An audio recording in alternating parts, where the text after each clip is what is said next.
regulation, bring on all this confusion. But the government take our award. Yesterday, long our boats on my sword. 3 die and go to the god. Don't be now, why I would on the award. NMFA, no stability. One lack, storage facility. Yes, incompatibility. I came in about the 1 way, and a bucket. Then they call me Fisherman, Fisherman, Fisherman.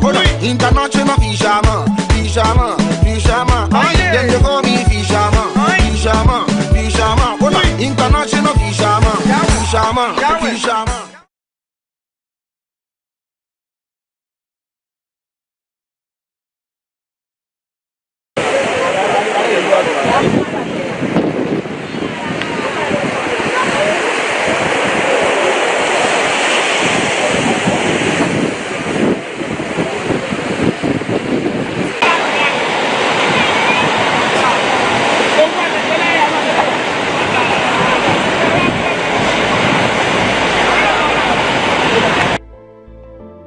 In search of food, fishermen launch into the sea often at night or dawn and work for long hours at sea.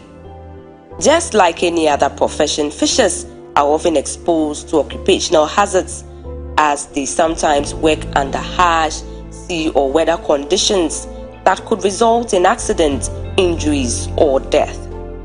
The Food and Agriculture Organization (FAO) of the United Nations estimates that roughly 39 million fishers are working aboard 4.56 million fishing vessels operating in capture fisheries.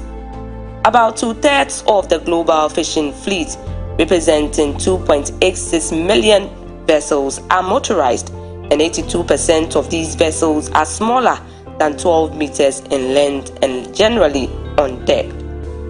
Most fishing vessels, representing 67%, are active in the Asian region, followed by Africa with 20% and the Americas with 10%. About 97% of the fishing vessels operating worldwide are below 24 meters in length and therefore not covered adequately by internationally agreed conventions and agreements. According to the report by the FAO, although exact figures are unavailable, conservative estimates of fishing fatalities have increased to more than 32,000 people annually. The numbers of fishers injured or suffering from work-related illnesses are much higher. Many developed countries remain above the fatality rate in fishing of 80 deaths per 100,000 fishers per year, estimated by the International Labour Organization (ILO) in 1999. The numbers of fishing accidents and fatalities in most of the developed countries are slowly declining. Various developing countries reported that the number of fishing accidents has been on the rise and that the issue of safety at sea is being inadequately dealt with in fisheries.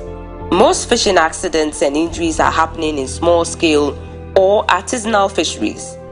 Common accidents in fishing operations resulting in injuries and fatalities include capsizing of vessels, fire on board, man overboard, entangled in machinery or gears, tripping or falling, injuries from gear handling or fish caught, leakages, engine or steering system failures, collisions, and exposure to toxic gases in enclosed spaces on board.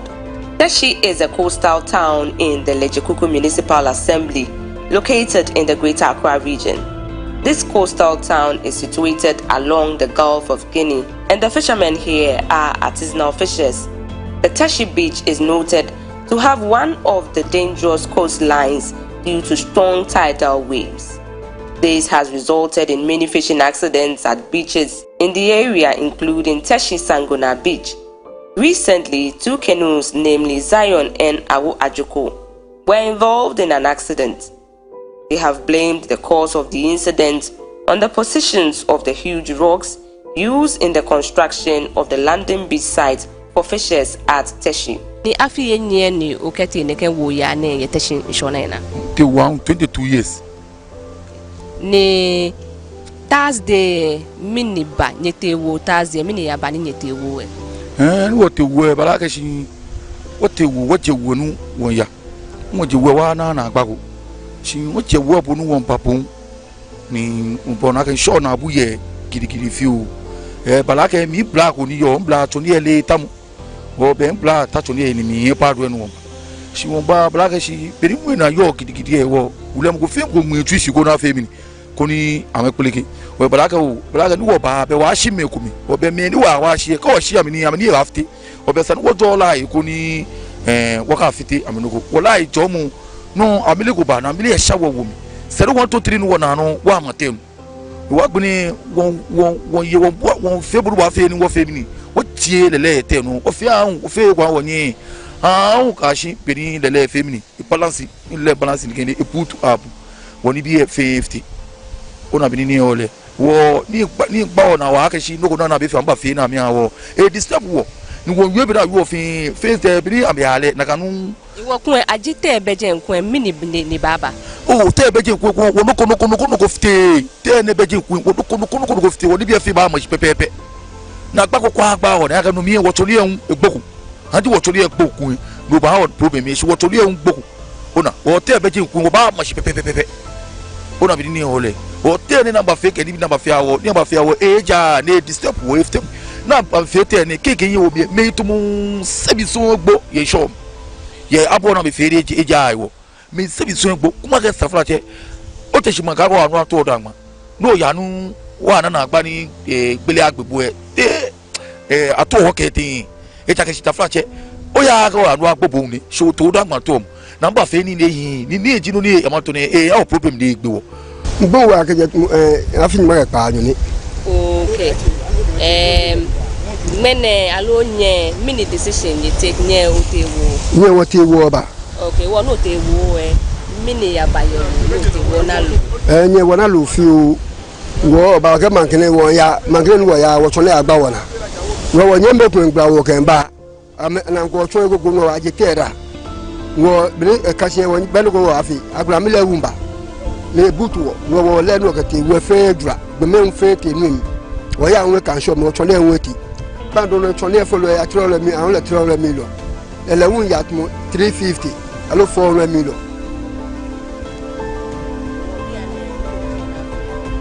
bando le ke wa mo ko na ba nya ke wa wo to fi wo ga de wo ba so be ne ba shite ni ube hwe lo me wo te wo bia me ko pla me gwa so pla me na te from la nya je ni bi ko gba ni nu e chon je nka ba lele mi mini ha ni je me gba be pia ko le ba e ba nye eshi mumu alo ko le na eshi mini no e ba shite nse ne wo lele bi ene ne ke je me ofi papier wo je me se abo te na fi ni ejako ni na fi awe ejako no ni won ba ni amile mba ne ke no de wo ke te je me lele ya shite na gbe ne wo ya fi loke me ba je me na ba happy wo mo ti lele ka ba je me follow le check eyin e famu ke ni bi e la una kan lo fi te 1000 na kan bi abi lo pa ko vete fa ko ni na fi na ba jaje le fi awo aje ke so nkun fi o no keke yan ni problem e ba me ko me gbo nsabi ni yo po egbo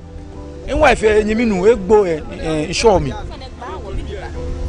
be ni na fi eja no ke shock no bi e fi o ha ma na ne ka ba se bi oyan sugo bi agbefin apeke obi ene leleje baba mo obi e si because oni e bi na fi e wo ele ba mo se ton do ke iso nkun na mi le ba mi ne ke no keke ko ba no watch you ne ke no bi ba na keke la se wo lele ba mu e bi ene e ko le won yin le un e ba shini ne efite yin do pa ko vente fa ko no na fi na nya ajaje le fi o yen wo le na gbe mi ke no gbodo baba o shabie sane ni ebutu ni lele butu ami yanu yin ni lele butu ami le no mi so fe tumo na eku lele fe gidi ni lele butu na ga no ko shile ni egegbo o fa na eche ave tumo 6 months to 6 months later ne fa na enyo esu imo ejimoko ni nyo esu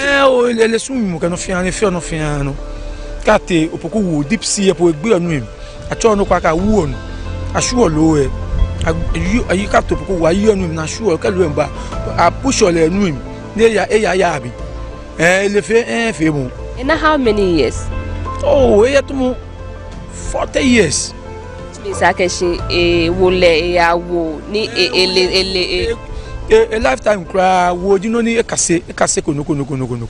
Wonu wa first year je ne genu na yo. Nka oje wo ba ka gbelo po enje anyo abakpe go fan. Egbere ni ababo na wa fe ni bi na obo anya aba ni ka gbelo no o ba. Kanye fe pa nyi ba yi mo se nyi di bi fe ba fite. To mo bi ni jo ni ngo dote ni genu amile wole ne je ne yi lele mbe. Lele fish ni se pengo je na ke kra. Ni ga nyi bo be je me no die wo bo no choje no o musu ni bi fe ba je. Mogoni yo mi pengo e che mi sike chuwe. Agbo me ne hwe won ba mi. Mogo be tele agala fo kolebu. Eyingba un shula sibanto eno eyan. Na ga ko no ni wonu wa ba to no egwe ko je wo te wo awon ti nlu awon no bo tie. Egwe ko na sika ko awon no bu ana awon egwe 1 million 1.5. Na abo no ofufa te efobu te echuchobu. Onye ni won pa fa won wa keshi. Boambo mode oni tajiye na emefe alofe ejeme. The two owners of the canoe have indicated that they do not have the means to afford new canoes and fishing gears. They revealed they do not have any insurance policy to relieve them in these difficult times. Zayo so munu wo ya enwule ku mi le yo Zayo ni no ke ku egbe wo lele ebanye na 50 years no fini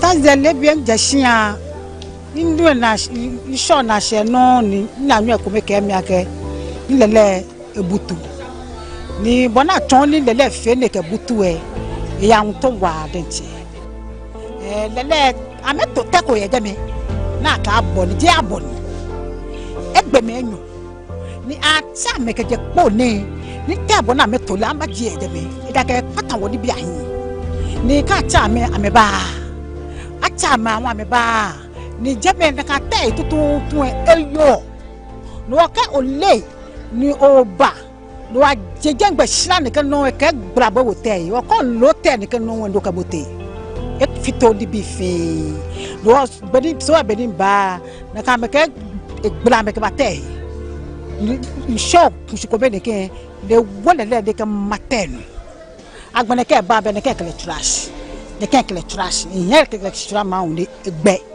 lele toni ehun lehun efitele wo ba to no wo ba gbra wo mo moshi be sani ya lele kokoro ni abi na ke 300 million ngba ya ko ne ke 300 million ne ye mi gbomo okun afo ji mi wule gbo wo ma ya ko 300 million ne ye iye ko be le ni se ma se je mi be dabi wo be yinu ko ni bawo e ba nye wa wo ko bodo shi na ne ba ne be ba fun ami yin e ga ko bo na mi ke ba ya dabi o ko lo ye na me adoja abani akoba ba yue to bodo ba ne do ko ba yue ni lagbene kenye ba le ba nye o ke wo awo oh manyama to mo meneke manyama ha ja ken la ke nka ko shinaba shi ale nu e ke ko ti ogbeje ka nya wa ama wo ma mi gbe awo atoko fa mi ne wa wula awo atoko e wo ma mi ni fo wo ke wo no ni san wan wo ma mi no ko epete wo ni ai e wo fa how many years ni boat na etuni hanye oh boat wa e mu ko ke yo almost 2 years 3 years babo wana e wo fa na ni ye ni nye na hise wo ye ni ogatuni tie ni mamono board we efiti wa braid le brand ni ko ga ya wona wa koshka ye bank fa me be nya ko na kaishika wa koshka ne ke yo almost 1 year ne iska ye ni ya ko ni wa ko 150 million ni ke sai ke sale le mini ne ke ko te ne ke ni ke but don't work sale le ne te won ga we e ba lefty ke sa ni wo ga tu ka shika wo ga ko me net ni wo ga wu ke sa Ewo mankene obote ame decide ka ame baya ni ame achuni koni at least enyo nyina lo ni nyina ni danma. Ewo te onusani ete.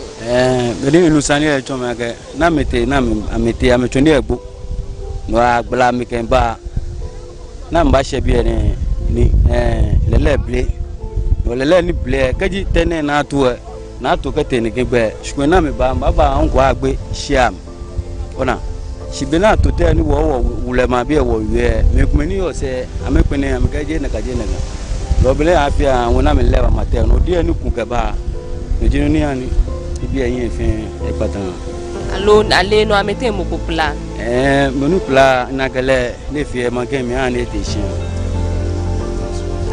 ewo ma bi ewo bi ane ko kwe boni ni lele efi ha ejino ko ni ba nye sa amune no o fane ko wa sa ma no fo no gbe lele no jule no na ni eyin sa mo twene na ke awe head motor le won enu net e won enu ko ba ko wa na go fine tenye ba fi ten ke je mene ke ya tenye ba fi o bi no wa fi ji ni le be ni nye ba ko e wo mbomo de ka wa nyi wo je ya ka fi ko ejemu mponu agabani e ko yelu ke bo amuje e ko fi wo ye fi e ko gagbe ko ga fi utumuni ewo be chwa ke neke oshina na efo ka ya biewa efo ka shi e ka neke shina ba fe ni le anukwale wona problem wa.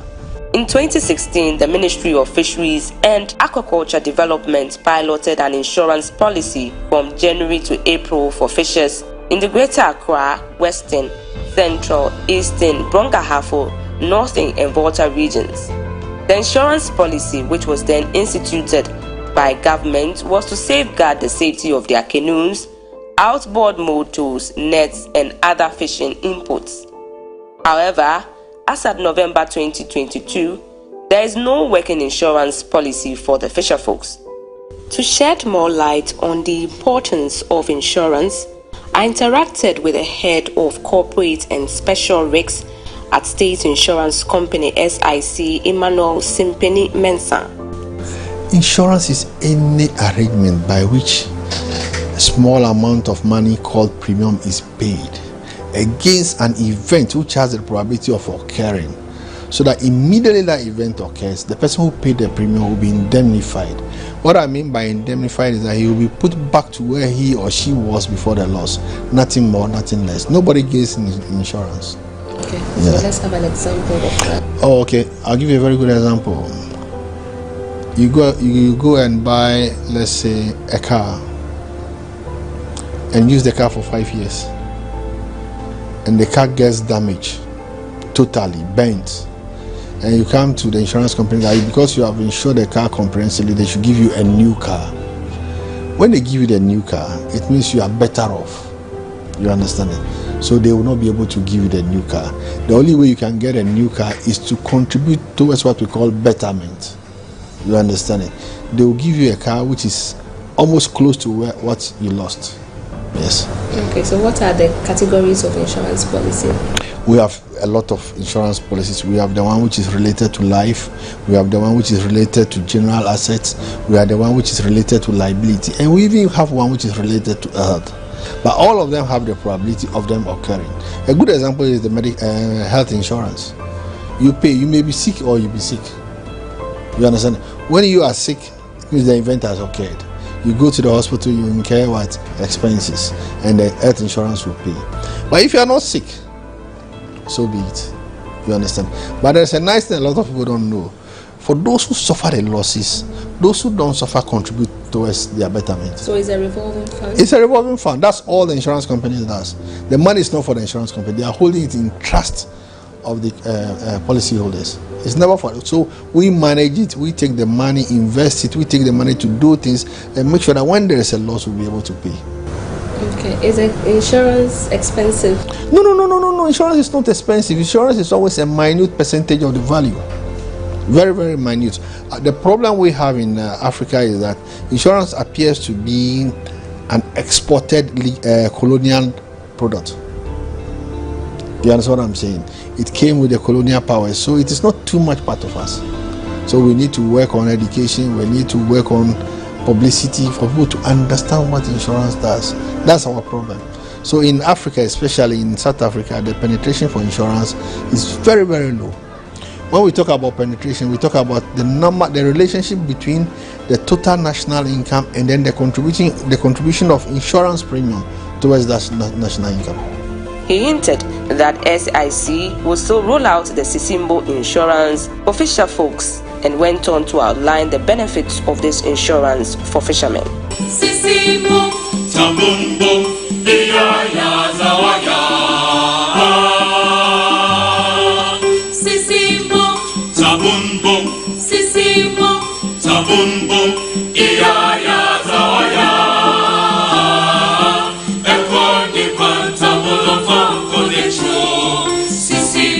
This Fisherfolks insurance has been tried over the period and it never worked. Luckily, SIC has done something which is marvelous and is the first of its kind in West Africa, which will be out very soon. But the reason is that, you see, you cannot work in an informal, a very, very, very informal structure when it comes to insurance. There must be document, there must be evidence, which the local traditional Fisherfolks don't keep. SIC, we have started engaging them, we have started training, we have started talking to them on how to keep records. I'll give you a very good example. A canoe leaves the landing site to fish. Nobody knows the number of people in the canoe. You understand it? The canoe, they go and come and they tell you, 10 people got drowned, so only 3 came back. How will you identify the 10 people who got drowned?